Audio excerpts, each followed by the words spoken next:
wenn jetzt jemand, ich sage jetzt mal jemand zum Beispiel, der in Deutschland lebt oder der in der EU lebt, eine Yacht kaufen möchte, dann ist das ja eine ziemlich große Investition. Es gibt viele Dinge, die zu berücksichtigen sind, wo wird die Yacht registriert. Dann gibt es natürlich immer die Frage der Umsatzsteuer, die ja ganz wichtig ist in der EU. Dann ist die Frage, nutze ich dieses Schiff privat? Oder nutze ich es zum Beispiel, dass ich das verchartere und zum Teil einfach nur privat verwende? Ähm, ähm, wie können Sie den Mandanten dabei helfen, die sich damit auseinandersetzen, gerade mit dem Thema Yachtkauf? Perspektive Ausland. Der Podcast für Unternehmer und Freiberufler, die es ins Ausland zieht. Egal ob Steuerplanung, Auslandsfirmengründung oder Lifestyle-Fragen. Hier geht's jede Woche zur Sache. Und hier sind deine Gastgeber, Daniel Taborek und Sebastian Sauerborn. Ja, wir sprechen ja jede Woche über interessante Themen mit interessanten Menschen.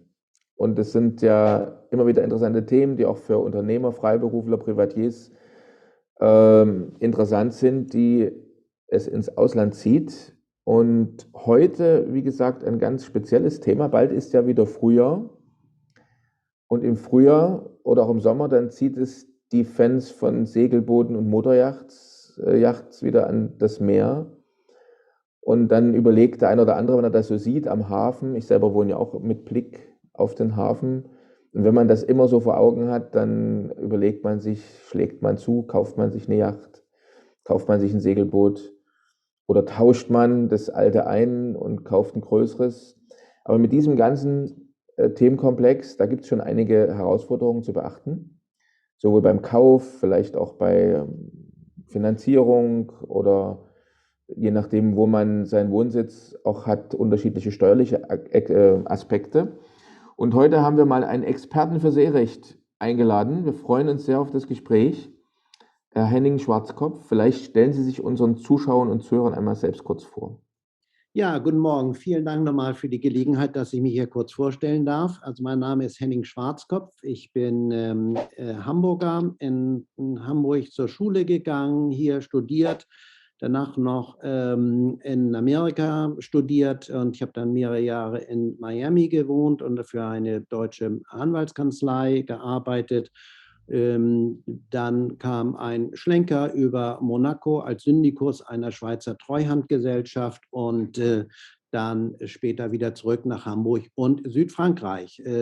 Ich bin einer der ganz wenigen Anwälte, die sowohl in Deutschland zugelassen sind als auch in Frankreich. Da gibt es mehrere, aber in Südfrankreich. Ich bin dann bei der Anwaltskammer in Graz zugelassen. Und was mich eigentlich mein Leben lang begeistert hat und begleitet hat, war so als Hamburger natürlich, die Nähe zur Elbe. Ich komme aus Blankenese und da habe ich immer die großen Schiffe vorbeiziehen sehen und dann bin ich da mal hingesegelt zu dem und dann habe ich auf der Elbe und Alster gesegelt und dann ungefähr mit 17 Jahren bin ich ins Hochseesegeln eingestiegen und habe dann sehr viele Jahre Regatten gesegelt auf Nord- und Ostsee und Mittelmeer und später während meiner Zeit in Miami, in der Karibik und dort in Südflorida. Dazu kam auch während meines Studiums immer noch die Nähe zur Wasser, meine Begeisterung eigentlich für Seerecht. Ich habe in beiden Staatsexamina habe ich beides mal Seehandelsrecht als Wahlfach gehabt und habe das dann auch praktiziert. Das ist so ein bisschen später zurückgetreten, weil es gab eine Schifffahrtskrise zu der Zeit, als ich dann eigentlich so die ersten Jahre im Beruf war.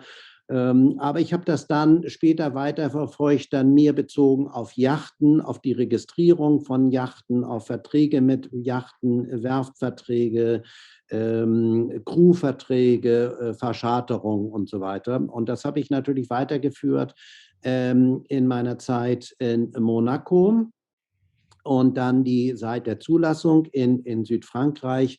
Ich habe dann ein Büro in Antibes aufgemacht. Das ist ein kleiner Ort zwischen Nizza und Cannes. Ja, dann kam noch so ein kleiner Schlenker, weil ich nach Asien gegangen bin und dann, das kam mir durch Zufälle, dass es mich beruflich und privat so ein bisschen nach Asien, insbesondere nach Shanghai und Hongkong verschlagen hat. Ich war Gründungsmitglied oder bin Gründungsmitglied der sogenannten APSA, der Asia Pacific Super Yacht Association.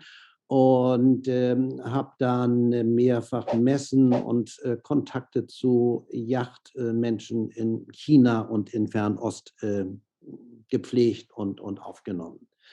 Das ist jetzt ein bisschen zurückgetreten, weil durch Xi Jinping und die politische Entwicklung und die Maßnahmen gegen die Eliten in China ist der Yachtsport zurückgetreten. Aber ich war vor 3 Jahren circa auf der Insel Hainan mit einer Gruppe von ungefähr 10 Experten im Yachtsport. Und wir haben die dortige Regierung beraten, wie sie Hainan, das ist so das Hawaii von China, wie sie das für den Yachtsport interessanter machen könnten. Also das ist so der große Bogen über das Yachtsport von Hamburg über Miami nach China und bis nach Südfrankreich. Sehr interessant. Ich will nicht angeben, aber das ist so wenn Sie mich schon so fragen, so ist das eben gewesen. Sehr interessant. Sehr interessant. Wenn jetzt jemand, ich sage jetzt mal jemand zum Beispiel, der in Deutschland lebt oder der in der EU lebt, eine Yacht kaufen möchte, dann ist das ja eine ziemlich große Investition. Es gibt viele Dinge, die zu berücksichtigen sind. Wo wird die Yacht registriert? Dann gibt es natürlich immer die Frage der Umsatzsteuer, die ja ganz wichtig ist in der EU. Dann ist die Frage, nutze ich dieses Schiff privat oder nutze ich es zum Beispiel, dass ich das verchartere und zum Teil einfach nur privat verwende. Wie können Sie den Mandanten dabei helfen, die sich damit auseinandersetzen, gerade mit dem Thema Yachtkauf? Ja, also beim Yachtkauf tritt zum Beispiel ein ganz großes Problem auf. Es kann ein Problem werden. Das habe ich bei mehreren Mandanten erlebt. Und darüber habe ich auch mal einen Vortrag auf so einer Yachtkonferenz in Monaco gehalten. Es ist sozusagen die Anzahlung quasi auf wie so ein Notar-Ander-Konto. Der klassische Fall ist, den habe ich mehrfach erlebt. Sie haben eine segelbegeisterte Person, die geht zum Makler in Cannes oder in Saint-Tropez und will eine Yacht kaufen. Und der Makler sagt, ja, dann mach mal bitte eine Anzahlung auf den Yachtverkauf. Und dann, wenn du die Anzahlung bei mir auf dem Konto ist, dann kannst du die untersuchen, dann kannst du Sachverständige ranholen. Und dann können die Yacht untersuchen. So, der potenzielle Kunde zahlt die Anzahlung auf das Ander-Konto, aber des Maklers, und untersucht die Yacht und dann stellt er fest, naja, die hat doch erhebliche technische Mängel und ich möchte den Kauf doch nicht zurück durchführen. Dann bittet er den Makler, ihm das Geld zurückzuüberweisen, was auch im Vertrag drinsteht. Und dann sagt der Makler, ja, aber das ist ja nur ein bisschen schlecht und ich habe ja auch so viel Zeit verwendet dafür. Und der tut sich schwer, das Geld zurückzuüberweisen. Kurze Frage, um was für einen Betrag reden wir da? In Prozent jetzt von dem Preis der Yacht oder ist es ein Fixpreis? 10% ungefähr. 10%, okay. Und kann noch mehr sein, aber ungefähr 10%. So, und das ist das kann ein Riesenproblem sein. Und dem man aber ganz leicht entgehen kann, denn in allen Verträgen und insbesondere kennt das jeder, wenn er ein Grundstück kauft, dann muss er den Kaufpreis auf ein Notar-Ander-Konto überweisen und erst wenn es da eingegangen ist, dann und alle Vorbehalte erfüllt sind und geprüft sind, dann gibt der Notar das Geld frei an den Verkäufer.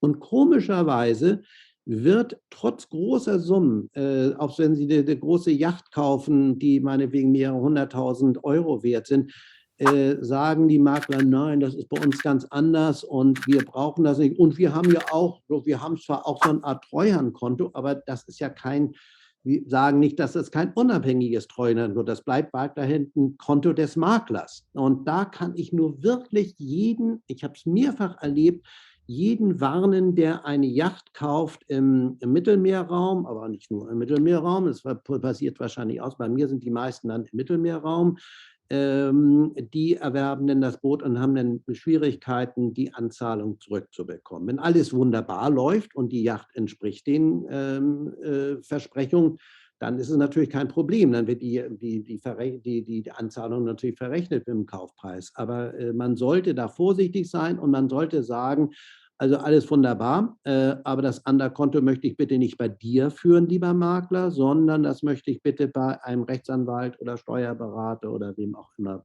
einer unabhängigen Person führen. Gibt es da ein Land, wo Sie besonders viel negative Erfahrungen haben?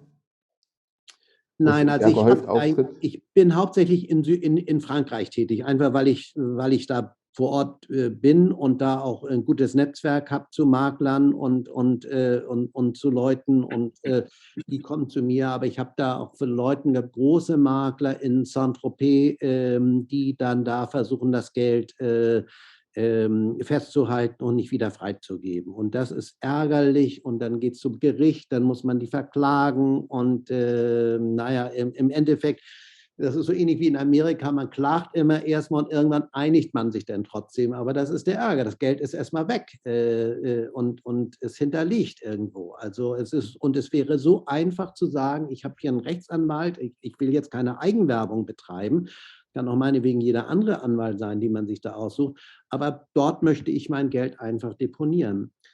Hinzu kommt, dass, das muss man auch sehen, wenn Sie im Mittelmeerraum und gerade auch in Frankreich eine Yacht kaufen, dann wird von den Maklern ein Standardformular, ein Standardmaklervertrag verwendet, der eigentlich sehr ausgewogen ist. Der ist von einer Maklerorganisation ausgearbeitet. Aber die Makler machen es gern, dass sie was verändern oder dass sie dann sagen, sagen, ja, dass sie die einfach abschreiben, bestimmte Klauseln, die für den Kunden gelten, dass sie die rausnehmen und dann einfach sagen, ja, das ist ja der MYBA-Vertrag, der Mediterranean Yacht Brokers Association-Vertrag. An Wirklichkeit ist er das, aber nur in der verkürzten Version. Und der MYBA-Vertrag, der ist auf Englisch. Also ich habe es gehabt, dass Deutsche, die nicht so der englischen Sprache und schon gar nicht der rechtsenglischen Sprache vertraut sind, dass die gar nicht so richtig wissen, was sie da eigentlich unterschrieben haben. Und im MYBA steht dann auch drin, ja, das wird ein Treuhandkonto und das Treuhandkonto kann dann auch beim Makler sein. Der Vertrag ist ja von der Maklerorganisation erarbeitet. Da sollte man sagen, nein, lieber Makler, also alles wunderbar, aber wir möchten gerne unseren unabhängigen Treuhänder haben. Was dann natürlich auch später für die Gutachten gilt, weil natürlich der Deutsche kommt runter, der spricht vielleicht ganz gut Englisch, aber beim Französischen hapert es schon. Und dann sagt der Makler, ja, ich habe ja meinen Freund Jean-Louis, der ist sehr gut und der kann das alles wunderbar begutachten. Und in Wirklichkeit ist er ein Freund des Maklers. Also da muss man schon sehr aufpassen. Interessant. So, wenn ich jetzt also mal angenommen, ich habe jetzt die Yacht angeschaut, die Yacht gefällt mir, ich will die jetzt tatsächlich erwerben, dann stellen sich ja doch einige rechtliche und auch steuerrechtliche Fragen. Also, Entschuldigung, Frage, wem wird die Yacht gehören? Gehört die mir persönlich? Gründe ich eine Gesellschaft dafür?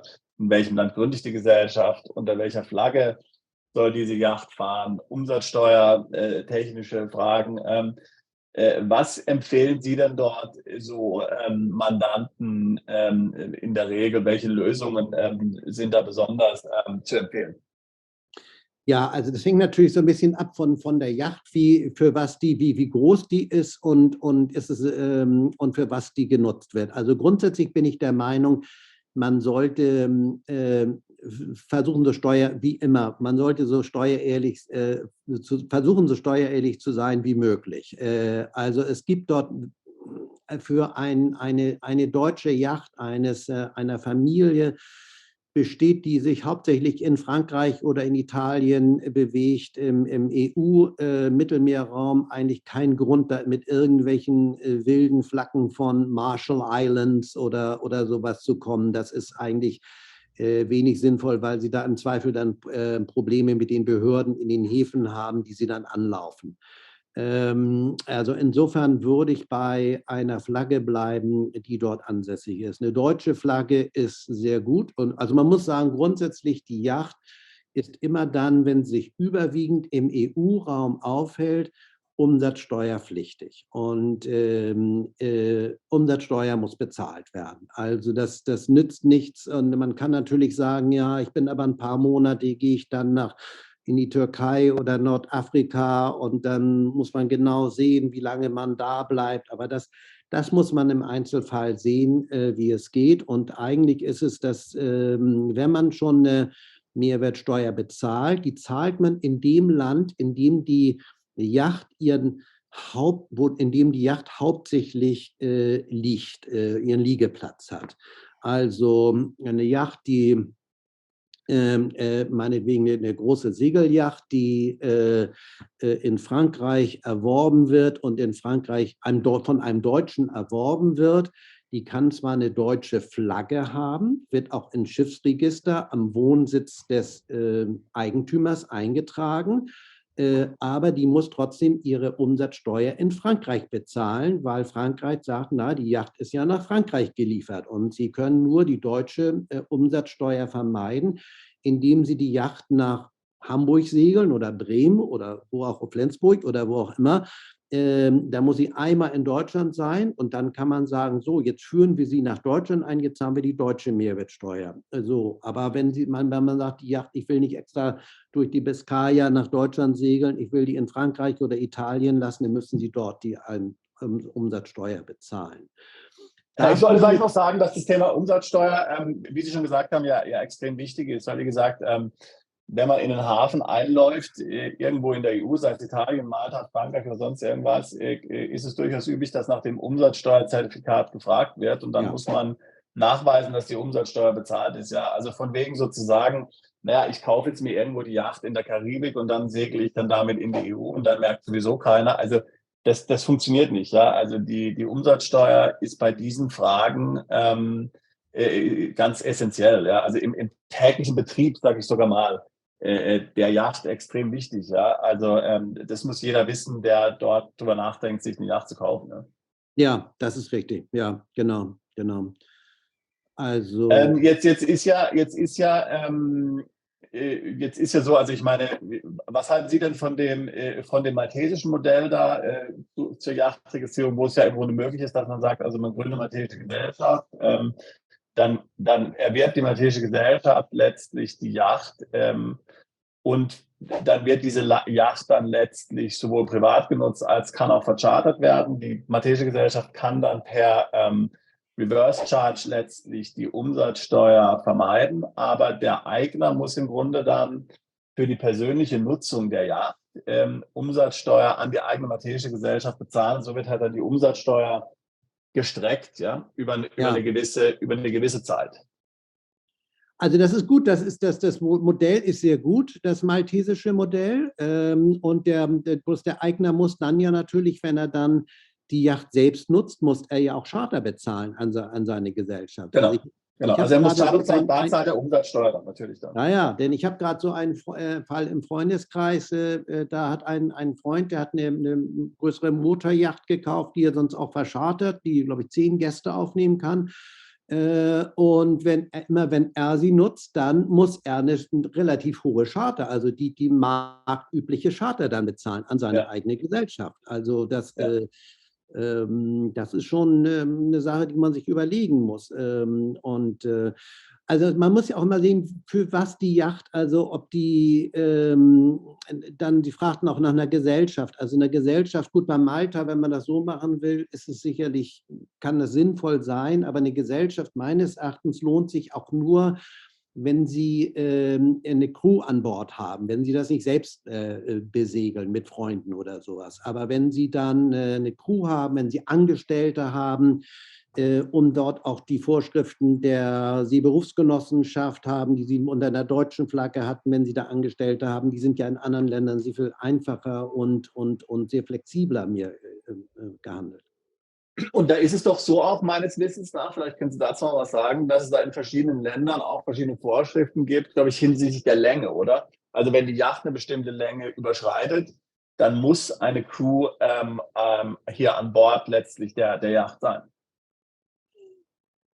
Ja, das habe ich, da bin ich ehrlich gesagt nicht, da will ich keine falsche Antwort geben. Also natürlich, irgendwie ergibt sich das schon von sich. Wenn Sie eine super Yacht haben, dann können Sie die nicht mit der Familie fahren. Und,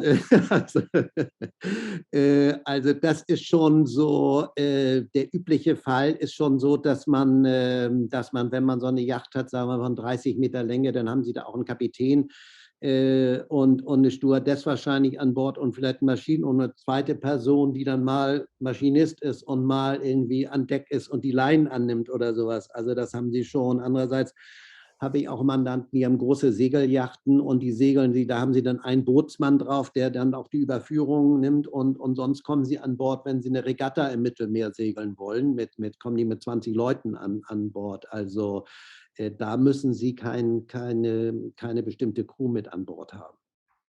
Also die müssen Sie haben aus praktischen Gründen, dass dann der Bootsmann da auch mal, während Sie dann wieder von Bord sind, damit er dann nötige Reparaturen oder Wartungsarbeiten durchführt. Jetzt diese ganzen Dinge, die Sie vorher angesprochen hatten, also wo man aufpassen muss beim Kaufvertrag zum Beispiel, beim Maklervertrag und auch die steuerlichen Aspekte, die wir besprochen haben. Gibt es da eigentlich jetzt Besonderheiten oder Unterschiede zwischen dem Kauf eines Neubaus und Kauf eines gebrauchten Objekts? Naja, Sie haben beim Neubau haben Sie natürlich immer Garantiefristen und beim Gebrauchten haben Sie so die normalen Gewährleistungsvorschriften, wobei sich das auch immer unterschiedlich danach auswirkt, wer ist der Verkäufer und in welchem Land und nach welchem Recht wirkt sich das aus. Also ich meine, bei Garantieleistung ist es so, ich habe einen Fall gehabt, einer großen Yacht, die gehörte einem Mandanten von mir im Südfrankreich und der hatte die in Deutschland gekauft. Das war eigentlich auch so ein interessanter Fall. Das ist eine sehr renommierte Werft eigentlich. Die hat er gekauft, hat die dann selbst runtergesegelt, glaube ich, aus der Ostsee in den Mittelmeerraum und die Yacht war den Kaufpreis war ungefähr, ich glaube, 3 Millionen Euro. Schon während der Reise ins Mittelmeer waren dort erhebliche Mängel traten auf an der Yacht und dann hat er gesagt, naja, also dann habe ich ja noch Garantiefrist, war ja eine deutsche Werft gewesen, die das Boot hergestellt hat. Ja, und dann hat er die Werft angemorst und hat gesagt, so, das und das muss gemacht werden, beim Ruder ist das und das und alles Mögliche, irgendwo leckt es durch und dann hat die Werft gesagt, ja, das ist ja alles schön, also nicht schön und gut, aber das ist alles bedauerlich. Aber wir sind ja gar nicht der Verkäufer gewesen. Der Verkäufer war ja unser Verkaufsbüro in Düsseldorf. Und das ist eine normale GmbH und die haftet mit 50.000 Euro nur. Und die würde das natürlich gerne machen, aber wenn die das nicht macht und du willst die verklagen, dann kannst du die ja verklagen, bloß dann muss sie Insolvenz anmelden. Und das sind alles so Tricks, die da in der Yachtindustrie, in der Yachtbranche dann gepflegt werden. Gut, die sind sich dann irgendwie entgegengekommen. Die haben dann irgendwelche Service-Mitarbeiter am Mittelmeer dann dahin geschickt, die dann da Ausbesserungen vorgenommen haben. Aber für den Mandanten war das extrem enttäuschend und frustrierend und hat ihm wirklich die Freude genommen, entspannt auf der Yacht, die ersten Monate entspannt auf der Yacht zu segeln. Er wollte dann schön durchs Mittelmeer fahren mit seiner Familie auf einer einwandfreien, nagelneuen, gut funktionierenden Yacht. Das war leider nicht der Fall. Stattdessen hat er sich mit mir über rechtliche Probleme unterhalten. Ja. Und wäre wahrscheinlich besser gewesen, hätte er vorher den Kaufvertrag schon mit Ihnen dann, also in dem Moment Sie eingeschaltet. Ne? Ja, naja. Also kleine Fehler sozusagen oder kleine Dinge, die man übersieht am Anfang, können sich nachher dann zum bitteren Beigeschmack entwickeln. Ja, das ist richtig. Ja. Völlig richtig. Ja, also also wirklich, was mir wirklich am Herzen liegt, nicht aus eigenem Interesse, weil ich so gerne Underkonten führe, aber das ist wirklich dieser Fall mit diesem Treuhandkonto, dass sich jeder Kaufinteressent einer Yacht in Südfrankreich wirklich mal und Italien wahrscheinlich auch mal überlegen sollte, dass es doch sinnvoll ist. Ja, macht Sinn. Macht auf jeden Fall, ja, der Aspekt macht auf jeden Fall Sinn. Ja, wenn jetzt jemand tatsächlich also wir hatten zum Beispiel mal Mandanten, die haben gesagt, sie wollen mehrere Yachten kaufen und dann auch im Grunde da tatsächlich dann so ein kommerzielles exklusiv, sage ich jetzt mal, sowas wie Boutique-Kreuzfahrt letztlich anbieten auf diesen Yachten, die sie dann dort haben. Da haben sie mehrere dann erstanden. Was würden Sie denn hier jemandem vorschlagen, wenn der jetzt das natürlich von Europa aus machen will? In welchem europäischen Land wäre denn zum Beispiel eine gute Basis, ein solches Business zu betreiben? Ich rede jetzt gar nicht unbedingt von den steuerlichen Aspekten, sondern von den rein operativen Aspekten, wo also zum Beispiel auch das entsprechende Personal, das Know-how und die Infrastruktur vorhanden ist, um hier solche Yachten zu warten, zu betreiben und da natürlich auch für Gäste entsprechend hier die entsprechendes Ambiente zu haben. Also das sind eigentlich, kommt da nur, wenn man im Mittelmeerraum bleibt, ist eigentlich Südfrankreich, ist ja, die Nähe von Antibes, ist ein großer Standort, hat eine riesige Marina. Antibes hat eine große Menge von Dienstleistern im Yachtbereich, von Weinexperten und Weinhandel über Matratzenreparaturen und Bootsreparaturen, einer Werft, die dort vorhanden ist. Und Antibes hat die Nähe zu Nizza, zum Flughafen, eine halbe Stunde entfernt, ist eigentlich so für mich so eigentlich der ideale Standort. Und auch viele Yachten und viele Superyachten gehen dahin. Da hat einen großen Quaymauer, auch wo Superyachten liegen. Das ist eigentlich ein idealer Punkt. Dann ist Mallorca sicherlich. Ich glaube, Palma hat ein sehr gutes Netz und auch Werften und Dienstleister. Das sind, glaube ich, so die beiden Orte, die am interessantesten sind. Dann Genua möglicherweise auch noch. Da liegt eine Yacht von einem Freund von mir. Auch relativ leicht durch den Flughafen hinzukommen, ist von den Kosten wahrscheinlich etwas geringer als in Frankreich. Das wären die idealen Orte eigentlich. Dann als Standort natürlich zum Kreuz, also als Segler, also wenn Sie Sardinien liegen, da die Nordküste Sardinien ist sehr schön. Das ist auch ein Ort, aber das ist noch nicht so leicht dahin zu kommen. Oder nach Olbia gehen nicht so viele Flüge wie nach Nizza beispielsweise. Also ich würde sagen Frankreich und Palma de Mallorca. Und auch ein solches Unterfangen ist natürlich dann, braucht ja dann gute Rechtsberatung, weil es ist ja, also zum Beispiel bei dem Mandanten, von dem ich jetzt spreche, da war es dann so, er hat also dann tatsächlich in Frankreich eine Betreibergesellschaft gegründet und hat es tatsächlich von Südfrankreich oder macht das von Südfrankreich aus. Die Boote an sich, die gehören einer maltesischen Gesellschaft. Ja? Und diese hat die Betreibergesellschaft dann verchartert. Ja? Sodass man dann auch gewisse steuerliche Vorteile möglicherweise hier dann in Anspruch nehmen kann. Aber auch hier ist eben, gerade wer jetzt auch hier drüber nachdenkt, sowas zum Beispiel jetzt nicht nur für den Privatgebrauch, das Privatvergnügen zu machen, sondern möglicherweise hier auch geschäftliche Interessen hat. Hier ist natürlich, da kann man dann die ganze Bandbreite, die in der EU möglich ist, völlig legal nutzen und sollte man natürlich dann auch machen, ja. Ja, das sehe ich auch so, ja. Naja, Malta habe ich eben vergessen, das tut mir leid. Also bloß, ich weiß nicht, als Yachtort, so als Standort, weiß ich nicht, ob das so beliebt ist. Also, oder beliebt schon, aber es ist auch etwas schwieriger, glaube ich, hinzukommen von Deutschland. Also ja, ich glaube, was Sie gesagt haben mit Frankreich ist schon gut. Ich würde jetzt auch Malta eher sehen, eben so als einen Ort, wo man dann eben möglicherweise den Besitz dann strukturieren kann und so weiter. Jetzt nicht hier unbedingt als Basis für so ein für so ein Unterfangen. Also wie gesagt, also der Mandant, mit dem ich spreche, der hat es dann auch eine Gesellschaft in Frankreich gehabt und einen in Malta. Ja, naja.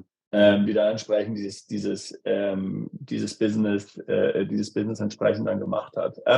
Jetzt mal, wenn man jetzt mal außerhalb jetzt der EU schaut, was sind so wichtige Yachtzentren in der Welt? Also wo finde ich auch, wenn ich jetzt zum Beispiel eine Yacht kaufen will, wo gibt es da interessante Hotspots und wo muss ich eher vorsichtig sein? Naja, ein großer Hotspot oder als Ort eigentlich für den Yachtbereich ist natürlich USA. Wenn Sie überlegen, wie viele Yachten in USA sind, entlang der gesamten Ostküste von Neuengland runter bis nach Miami, Fort Lauderdale. Fort Lauderdale ist inzwischen so die zweiterfolgreichste Bootsmesse wahrscheinlich für größere Yachten. Ist immer noch die Monaco Boat Show oder Monaco Yacht Show entscheidend. Und danach kommt aber gleich Fort Lauderdale Boat Show. Also da gibt es so die meisten Yachten und sie haben in Amerika natürlich ein relativ gesichertes Rechtssystem, auch wenn das angelsächsische ist mit all den Mängeln, die das manchmal haben, aber sie haben hohes Ansprüche an Gewährleistungsrecht. Also ich glaube, eine Yacht in Amerika zu kaufen. Amerika haben sie eben auch dieses Treuhandprinzip, weil sie das aus dem Immobilienbereich gut kennen. Also das ist relativ sicher in Amerika. Also wenn man da rüberfliegt oder wenn man da jemanden hat, der einem da eine Yacht besorgen kann, das gibt alle großen Yachtmakler, haben die Niederlassung in Südflorida. Also das ist ein gutes Gebiet. Und wie ist das Preisniveau jetzt zum Beispiel im Vergleich zu Europa jetzt bei den Yachten? Ich meine, der Vorteil ist natürlich in den USA, es gibt keine Mehrwertsteuer im europäischen Sinne, es gibt natürlich Sales Tax, aber die ist meistens viel geringer. Wie gesagt, man kann natürlich dann auch die Yacht nicht in der EU fahren, wenn man natürlich nicht die EU-Mehrwertsteuer bezahlt. Also auch wenn man die in den USA kaufen würde, müsste man dann die in die EU offiziell einführen, ja, genau. wenn man die dort fahren möchte. Aber jetzt mal angenommen, jemand möchte jetzt nur dort in nicht-europäischen Gewässern fahren. Wie ist so das Preisniveau Amerika, USA, Amerika, Europa? Naja, das ist ja inzwischen durch den Dollar-EU-Euro-Kurs, ist es ja ungefähr 1:1. Also das ist ungefähr das Gleiche. Also ich glaube, da sind sogar noch etwas teurer in Amerika. Also viele Bereiche im Leben sind sehr viel teurer geworden. Restaurants sind teurer. Liegeplätze, muss ich sagen, kann ich so, weiß ich den letzten Stand nicht mehr so. Ich würde sagen, schlimmstenfalls ist es das gleiche Preisniveau, was man dort hat. Jemand hatte mir mal gesagt, dass es in Amerika, also dass es da viel weniger Vorschriften gibt im Sinne von, wer so eine Yacht zum Beispiel fahren darf. Ja, dass man nicht den Bootsführerschein oder Lizenz oder Patent oder sowas braucht, ja, sondern einfach letztlich einsteigen und losfahren. Ja, das ist richtig. Das ist im privaten Bereich. Das ist schon so, dass es im Privaten, wenn Sie eine private Motor- oder Segelyacht kaufen und dann tuckern Sie oder dann fahren Sie oder segeln einfach los. Das ist richtig. Es gibt zwar so eine Coast Guard License, die einige haben, aber die macht man auch irgendwie im Fernkurs in paar Stunden und dann bekommt man die. Es ist nur so, wenn Sie eine Crew haben, dann ist es schon wieder etwas schwieriger und wenn Sie verschartern und Sie nehmen Gäste mit, dann haben Sie natürlich dieses enorme Haftungsrisiko, was Sie in den USA immer haben. Also das Rechtssystem ist zwar auf dem Papier sehr ausgereift und umfasst, aber Sie haben immer diese streitwütigen Amerikaner.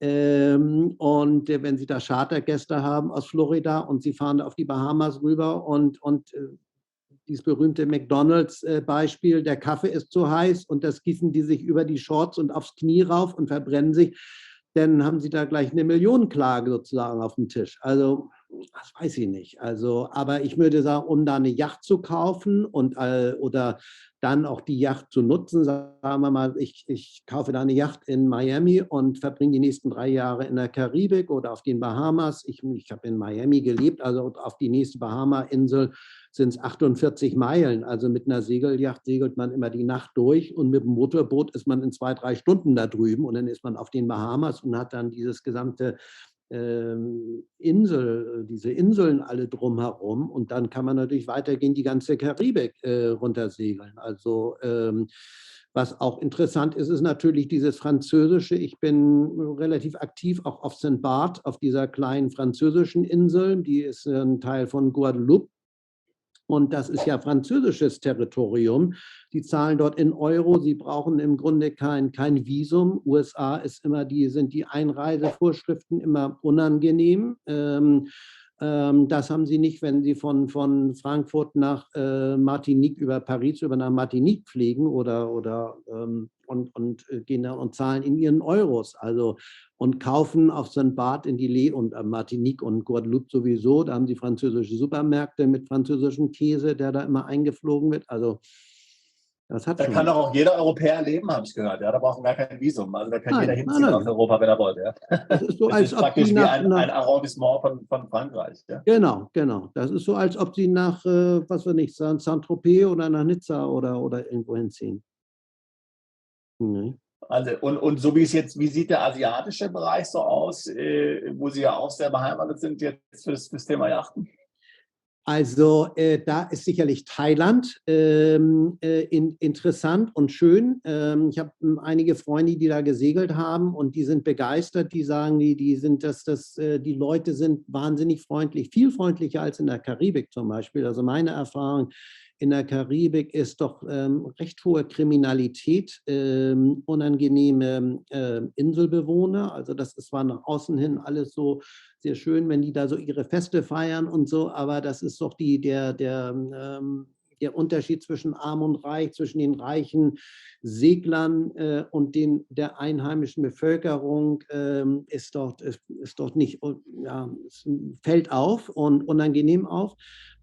Asien ist es eben sehr viel entspannter, sehr gutes Essen und mindestens genauso gut wie in der Karibik und sehr interessantes Gebiet. Ist natürlich noch nicht so ausgebaut. Wir haben über die APSA, über diese Asia Pacific Super Yacht Association, wir haben so Handbücher und wir haben das ist eben Asia Pacific und das ist eben eine Organisation mit Mitgliedern, die in allen asiatischen Ländern, also praktisch von Kambodscha, ich weiß nicht, ob Kambodscha jedenfalls, also an den Ländern von Singapur praktisch bis nach Australien sind. Da sind Mitglieder von uns, die auch Leute unterstützen. Also wenn da jemand Fragen hat, kann er sich gerne an mich wenden, dann kann ich sie da gerne in Verbindung bringen und zu allen möglichen Dienstleistern in dem Bereich. Wie sieht es aus jetzt beim Yachtkauf mit Finanzierungen? Wie schwierig ist es, eine Finanzierung zu bekommen? Was muss ich dafür haben als Sicherheit? Oder wie brauche ich ein Eigenkapital?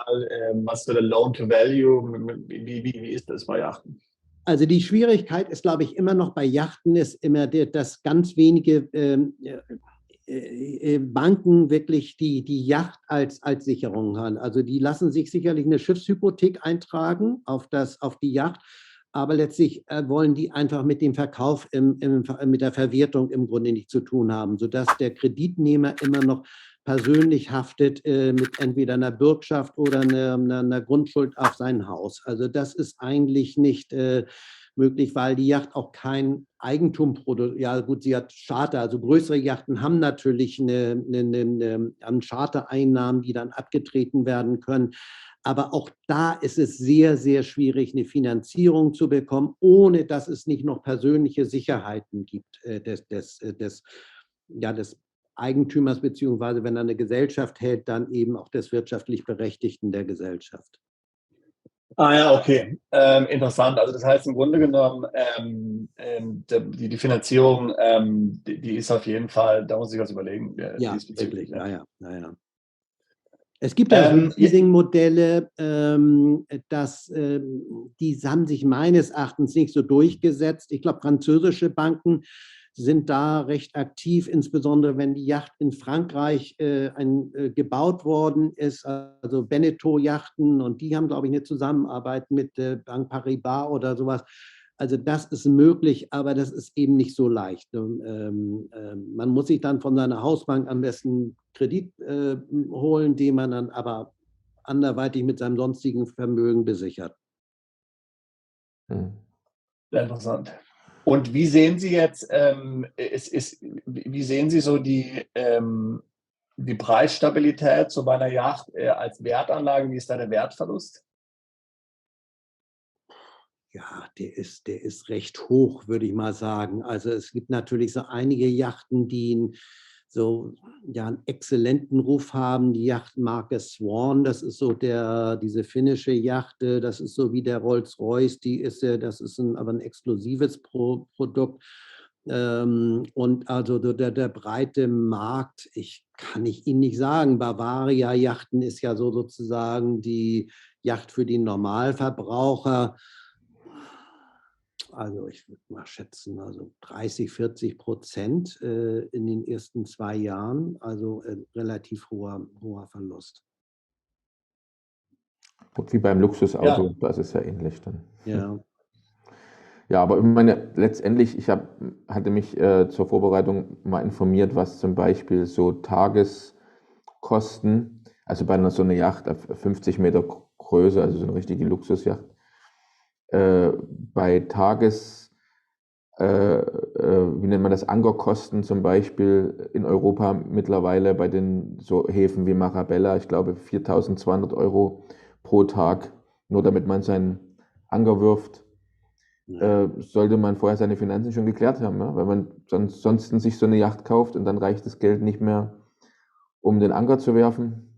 Ja, das gibt ja so eine Grundregel, dass eine Yacht ungefähr an Kosten, was war das, 1%, glaube ich, an jährlichen Unterhaltskosten, also 1% des Kaufpreises an jährlichen Wartungskosten hat und mit Versicherung, Crewkosten und allem drum und dran. Und das ist natürlich noch sehr viel mehr. Also, das ist erstaunlich. Aber das ist im Moment boomt es. Also ein Freund von mir, der ist in der Yachtbranche tätig als Yachtmanager, der verwaltet also sehr viele große Yachten, auch bekannte Yachten. Und man hat eben angenommen, durch die Pandemie ist da so ein bisschen, wird keiner mehr los, die Leute wissen noch, aber das ist, und dann durch den Wertverfall, vermeintlichen Wertverfall, durch Russen, die Yachten, die jetzt alle möglicherweise zum Verkauf stehen. Und der sagte also, die Yachtbranche boomt, das ist so gut, die letzten 2 Jahre waren so gut wie noch nie, weil viele ziehen. Und das ist an sich ein ganz interessanter Aspekt bei Yachten, auch dass die Yachtkäufe auch anders sind als in den letzten, sagen wir, 50 oder 100 Jahren sogar. Also die haben ja im Grunde früher so die richtigen teuren Yachten konnten sich nur ältere Unternehmer leisten, die dann auch einen bewussten so einen Geschmack hatten, so einen etwas älteren, schiffigen Geschmack an das Interieur der Yacht, an die Kabinen. Und heute haben sie eben im ganz großen Bereich haben sie eben diese Internetmilliardäre, die Yachten auch nicht nur zum Rumtuckern am Südfrankreich haben wollen, um dann da einen Gin zu trinken, diese sogenannten Gin Palaces, sondern sie haben eben Yachteigentümer, die diese Explorer-Yachten haben wollen, in die sie in Gebiete fahren wollen, in denen bisher noch nie jemand gewesen ist, da Ausflüge machen wollen, die auch absolut ungewöhnlich sind. Also sie haben ganz neue Yachtklientel.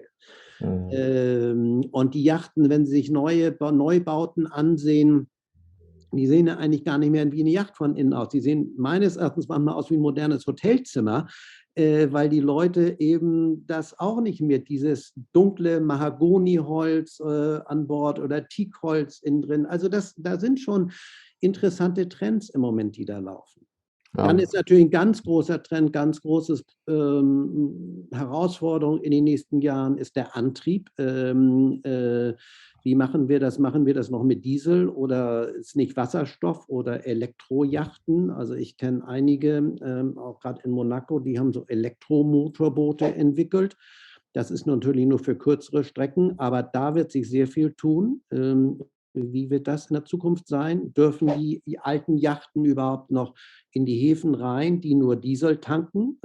Das ist ja so ein bisschen wie im Autobereich auf den Straßen so. Also ich meine, da tut sich ja einiges. Ja, und letztendlich auch ein Trend, wir kennen selber auch einen Geschäftspartner oder einen Geschäftsfreund, der hat seinen Wohnsitz mehr oder weniger auf seinen Katamaran verlegt, oder?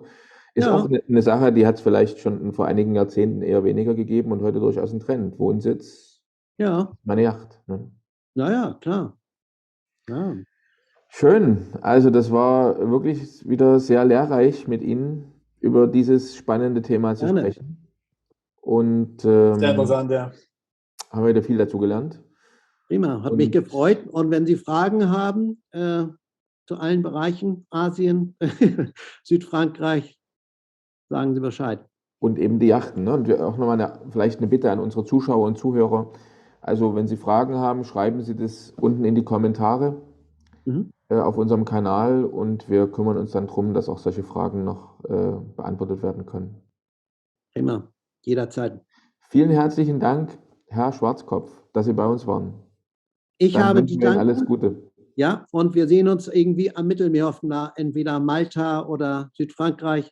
Unbedingt. Also mein letztes Segelabenteuer, ich glaube, ich hatte es Ihnen schon mal kurz im Vorgespräch erzählt, war ja, da bin ich nach Nizza geflogen und bin dann dort auf dem größten Segelschulschiff der Welt Ach ja, ja. gesegelt, der Chersonis. Die war damals noch unter ukrainischer Flagge, Ja. aber durch die Annexion der Krim hat sie jetzt die russische Flagge. Also ich bin mehrmals es hat mich unwahrscheinlich begeistert, auf so einem riesengroßen Dreimaster Ja. zu segeln. Und es war auch sehr, sehr schön. Also wir durften dann dort teilweise auch mitarbeiten. Also gab es dann sozusagen das Paket Mitarbeiten mit der Besatzung, um das so richtig live zu erleben. Also war ein sehr schönes Erlebnis. Nizza, dann sind wir ein bisschen Mittelmeer rumgesegelt, dann sind wir in Cannes wieder angekommen, genau am Tag der Eröffnung der Filmfestspiele. So eingesegelt. Das war schon ein schönes Erlebnis. Ne? Naja, Also wenn Sie mal wieder auch ein kleineres Boot mitsegeln wollen, sagen Sie Bescheid, dann segeln wir mal vor Nizza auch rum mit einem kleineren Boot dann allerdings. Sehr gerne. Meistens nur Sehr gerne. ein Mast dann. Ja, Sehr gerne. sehr schön. Also dann vielen herzlichen Dank und alles Gute. Ja, danke, Vielen danke Dank, auch. Vielen Herr Dank. Schwarzkopf. Ja, Dankeschön. danke. Wieder. Bis zur nächsten Folge von Perspektive Ausland, der Podcast für alle Unternehmer, die es ins Ausland ziehen. Übrigens, wenn ihr keins unserer interessanten Videos mehr verpassen wollt, dann klickt doch jetzt gleich auf den Abonnieren-Button und auf die Glocke. Auch über Kommentare, Fragen oder einen Daumen hoch freuen wir uns sehr.